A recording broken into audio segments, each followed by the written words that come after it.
Alright guys, a quick one. Here, I'll detail how to turn off daily reminder on iPhone. So if at the end of this, you found this offer informative, please don't forget to like and then subscribe. Now the first thing to do is go ahead and open the reminders app. Now go ahead and click on the reminder you want to delete. Let's say you go to schedule, then press and hold the reminder, then you should see delete. Go ahead and click on delete. Then repeat this on all the reminders you have there.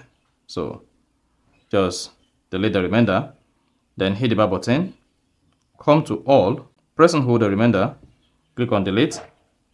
Repeat this on all the reminders you want to delete. So you should see that says delete this reminder only or delete all future reminders. So in this case, to delete all reminders at once, click on delete all future reminders. And that is it. And once you're good, then you're good to go. So that is basically how to delete reminders on your iPhone. So press and hold it again, expand it, press and hold it, delete, and then you're good.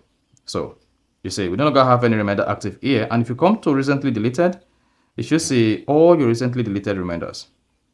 So that's exactly how to delete daily reminders on iPhone. So if you found this offer informative, please don't forget to like and then subscribe.